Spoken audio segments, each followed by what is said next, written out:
আমরা আবার যাচ্ছি সেই পুকুরটাকে একটু ট্রিটমেন্ট করতে। আজকে অনেক বৃষ্টি হচ্ছে, মধ্যেও আমরা ফেলে থাকিনি, কারণ পুকুরটাকে আমাদের আজকে 6 দিন হবে ট্রিটমেন্ট করা। ওয়াশ না করলে খুব সমস্যা আরও বেড়ে যাবে বৃষ্টির সময়। তার জন্য আমরা যাচ্ছি। আমার ভাইরা আছে, কোথায় খুঁজে খুঁজে বের করতে হয়, ও কোথায় ভিজে থাকে বুঝতে পারি না।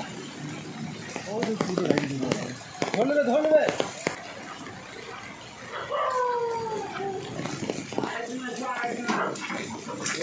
কুকুরটা আছে নাকি দেখো না?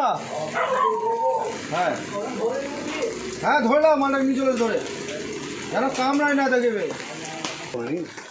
কুকুর এই ভিতরে ঢুকে আছে, তালা বন্ধ আছে গেটে। দুজনকে পাঠানো হয়েছে, দেখি রিপোর্ট কি। আরে হ্যাঁ ভাই বলো, রয়েছে?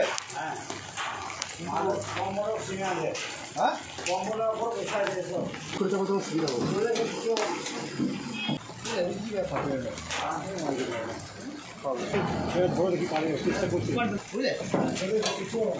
আমরা এরকমভাবে পার হচ্ছি, কিছু করার নেই, আমাদের উপায় নেই। এরকম জায়গায় পা দাও, আস্তে আস্তে আসো। যেমন আমাদেরকে চোরের মতো করে ঢুকতে হচ্ছে। এই যে উদ্ধার কাজে আমার ভাইরা সাথ দিয়েছে, খুব ভালো লাগছে। জলের সময় এখন আশাগুলো কিছু থাকবে না। দাও দাও দাও, বিরাট রিস্ক তো। রুমের ভেতরে না, রুমের ভিতরে না, কিছু মানে আমি আছি, সাপ ফাপ আমি দেখে নেবো, কী করে হাতেও ধরবো সাপকে। আয় থাকুক না এখানে জল। কোন ঘরটাতে আছে? হ্যাঁ এসব দেখি, এসব ভাই দেখে যাও। ধরবো কি? হ্যাঁ ধরো, এদিকে নিয়ে চলে এসেছিলাম। দেখে দেবো, যাও যাও, দেখি কিছু করবো না। এসব ভাই যাই হোক, আমরা খুব রিক্সে একটা জায়গায় এসেছি, এখানে অনেকটা ভালো হয়েছে। হ্যাঁ এটা ম্যাডাম দেবো। এগুলো হচ্ছে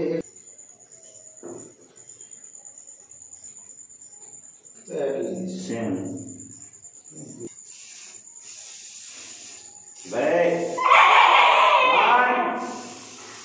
আমি দিতে ধরে দিলাম।